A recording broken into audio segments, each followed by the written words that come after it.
पाठ 2 साहसी नीलू। पाठ प्रवेश। कुछ बच्चे बचपन से ही अद्भुत साहसी होते हैं। उनके कारनामे चौंकाने वाले होते हैं। उनकी हिम्मत और निडरता से बड़े बड़े दांतों तले उंगली दबा लेते हैं। इस पाठ में नीलू भी एक ऐसी साहसी लड़की है जो अपने विवेक और साहस से एक बच्चे की जान जंगली भालू से बचाती है। बाद में वह भालू के प्रति सहृदयता भी दिखाती है। पहाड़ की तलहटी में बसा एक छोटा सा गांव था, सराई खेत। वह गांव प्राकृतिक सुषमा से भरपूर था। चारों ओर चीड़ के घने वृक्षों से घिरा वह गांव काफी सुंदर लगता था। चीड़ के घने वृक्षों की पंक्तियों के बीच बीच में लगे देवदार के लंबे एवं ऊंचे वृक्ष गांव की शोभा को और भी बढ़ा रहे थे। अप्रैल में तो बुरांस के लाल फूलों की छटा बस देखते ही बनती थी। गांव चूंकि घने वृक्षों से घिरा था, इसलिए अक्सर ही हिंसक पशु भी गांव में आ जाया करते थे। बाघ द्वारा कुत्ते एवं अन्य छोटे छोटे जानवरों को जब तक मारकर उठा ले जाना गांव में सामान्य बात हो गई थी। गांव में कुल मिलाकर 15-20 परिवार ही रहते थे। खेती ही सभी के जीवन यापन का एकमात्र सहारा थी। खेतों में दिन भर खूब मेहनत से काम करना और शाम को रूखा सूखा खाकर चैन की नींद सो जाना गांव वालों की यही दिनचर्या बन गई थी। दिसंबर जनवरी के महीने में यहाँ भारी हिमपात होता था। सड़कों पर जमी मोटी बर्फ को पिघलने में कई दिन लग जाते थे। उस समय जीवन पूरी तरह रुक सा जाता था। यही कारण था कि जाड़े का मौसम आने से पूर्व ही गांव के बड़े बूढ़े ढेर सारी लकड़ियां काटकर इकट्ठी कर लेते थे। बर्फ गिरने पर दिन रात इन्हीं लकड़ियों को जलाकर वे सेंकते रहते थे। इसी गांव के मुखिया की एक लड़की थी, नीलिमा। उसकी उम्र यही कोई 12 वर्ष थी। गांव के लोग उसे नीलू कहकर पुकारते थे। नीलू थी तो छोटी ही, लेकिन बहुत साहसी थी। अक्सर ही छोटे मोटे हिंसक जंगली जानवरों को वह डराती लेकर खदेड़ दिया करती थी। अनेक बार उसके पिता ने समझाया भी था, बेटी, इस तरह जंगली जानवरों के पीछे जाना बहुत खतरनाक होता है। कभी कभी वे पलटकर हमला भी कर देते हैं और फिर उनसे बच पाना काफी मुश्किल होता है।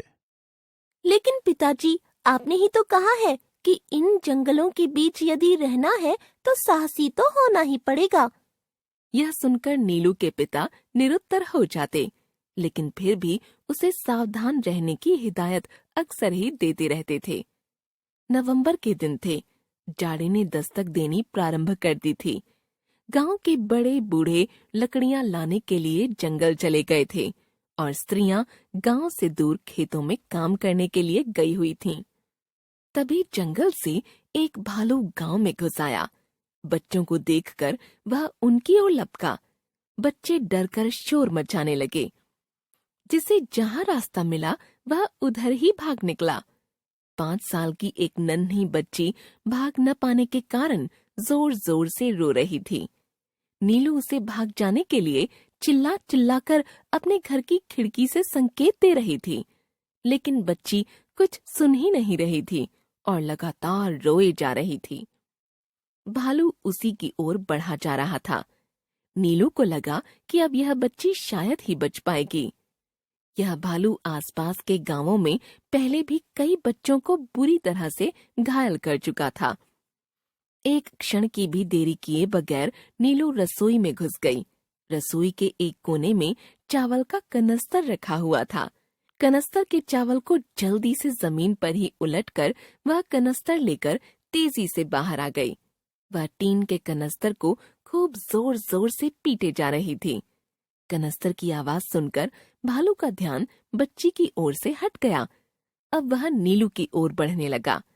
नीलू कनस्तर को पीट पीट कर उसे डराने का प्रयास कर रही थी, लेकिन भालू बिना किसी डर के उसकी ओर बढ़ा जा रहा था। नीलू को समझ में नहीं आ रहा था कि अब वह क्या करे। अचानक भालू ने उस पर हमला कर दिया। वह उछलकर एक ओर हट गई। अपना वार खाली जाते देख भालू बुरी तरह से झुंझला गया। अब वह और भी दोगुनी शक्ति से नीलू पर झपटा। नीलू ने त्वरित बुद्धि से काम लिया और कनस्तर का खुला मुंह उसकी ओर कर दिया। काफी वेग से हमला करने के कारण भालू का सिर कनस्तर में फंस गया। अब वह बुरी तरह से छटपटाने लगा था। लाख कोशिशों के बावजूद वह अपना सिर कनस्तर से बाहर नहीं निकाल पा रहा था। कुछ न दिखाई देने के कारण वह वहीं पर लड़खड़ाकर घूमने लगा। थोड़ी ही देर में वह बुरी तरह से पस्त हो गया। तब तक घरों के अंदर से अन्य बच्चे भी बाहर निकल आए थे। 2-3 बच्चों की सहायता से नीलू ने भालू के एक पैर को रस्सी से एक पेड़ से बांध दिया। भालू का सिर कनस्तर में फंसा होने के कारण उसे सांस लेने में काफी परेशानी हो रही थी। नीलू घर के अंदर से एक छोटी सी कुल्हाड़ी ले आई और उसकी सहायता से उसने कनस्तर को एक ओर से थोड़ा सा काट दिया ताकि उसे सांस लेने के लिए ताजी हवा मिल सके। शाम को घर वापस आने पर गांव के सभी लोग नीलू के इस साहस को देखकर दंग थे। सभी ने नीलू को खूब शाबाशी दी। उसके साहस और बुद्धि के कारण नन्ही बच्ची की जान बच सकी थी। दूसरे दिन वन विभाग के अधिकारियों को इसकी सूचना दी गई। भालू को पिंजरे में बंद कर चिड़ियाघर भेज दिया गया। नीलू को इस अदम्य साहस के लिए सरकार की ओर से पुरस्कृत किया गया।